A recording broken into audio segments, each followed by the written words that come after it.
Velfire semakin panas, Mahfuz kena saman.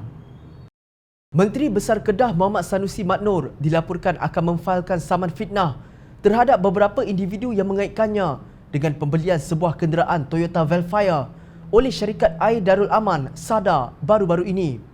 Mohamad Sanusi yang juga pengerusi SADA berkata, antara pemimpin berkenaan adalah Ahli Parlimen Pokok Sena, Datuk Mahfuz Omar, Ahli Dewan Undangan Negeri Pengkalan Kundur, Dr. Ismail Saleh dan dua individu lain.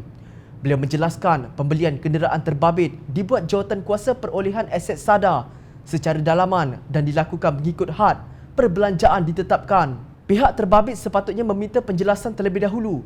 Saya sudah melihat tulisan dan siaran langsung media sosial mereka dan peguam saya akan memfailkan kes mahkamah minggu hadapan, katanya dalam satu kenyataan media.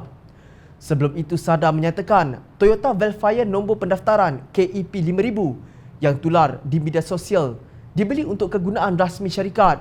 Pegawai Perhubungan Awam SADA, Anas Aidi Mat Rozai, menjelaskan Menteri Besar Kedah tidak terlibat dalam keputusan pembelian kenderaan tersebut. Kenderaan mewah terbabit dikatakan dibeli SADA pada harga RM345,000 dan memiliki spesifikasi tertinggi. Setiausaha Politik Mohamad Sanusi, Afnan Hamimi, ketika mempertahankan pembelian Toyota Velfire itu, mendakwa kerana SADA menjana keuntungan selepas kerajaan Kedah diambil alih oleh Perikatan Nasional. Tiba-tiba lepas tukar pengurusan baharu, bot yang baharu, SADA mula untung. Kos operasi semakin rendah, tiada lagi elon pelik-pelik bawah meja, semua atas meja. Bila dah ada untung sikit, SADA beli kenderaan, beli Velfire atau Belpaya. Nak guna untuk urusan travel ke sana ke sini dan bawa tetamu, ujarnya, seperti dipetik Harakah Daily. Beliau berkata, isu Velfire ditimbulkan kerana pembangkang mahu menyerang Menteri Besar. Jadi apa isu yang sebenarnya? Tak lain tak bukan hanya semata-mata nak attack MB sahaja, nak bunuh karakter MB, buat live menjumpah seranah maki hamun dengan macam-macam istilah sebab nak bagi rakyat benci dekat MB. Itu sahaja.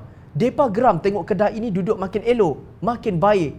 Tak puas hati sebab jadi makin berjaya, ujarnya. Benar, laporan keuangan SADA 2020 untuk tahun berakhir 31 Disember 2019 yang dibentangkan pada 12 Mei 2020 menunjukkan SADA rugi. Sudah tentu laporan keuangan SADA bagi tahun ini hanya akan dibentangkan pada tahun hadapan. Justru dakwaan SADA untung oleh Afnan adalah pramatang kerana tahun keuangan 2020 belum berakhir. Difahamkan Suruhanjaya Pencegahan Rasuah Malaysia SPRM Kedah melakukan kunjungan ke ibu pejabat SADA bagi meneliti dokumen pembelian kenderaan berkenaan. Pengarah SPRM Kedah, Datuk Syahrul Nizam Adumanak berkata, pihaknya turut berjumpa pihak pengurusan syarikat utiliti berkenaan bagi bertanya maklumat berkaitan pembelian kenderaan terbabit.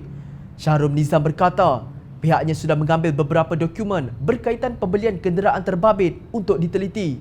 Kita hanya jumpa pihak pengurusan untuk bertanya beberapa perkara. Saya harap tiada pihak buat sebarang spekulasi. Kunjungan SPRM dibuat atas inisiatif sendiri selepas isu ini tular di media sosial. Tiada pihak tampil membuat laporan, katanya. Benarkah dakwaan bahawa Velfire tersebut model Recon 2018 yang nilainya jauh lebih rendah daripada RM345,000?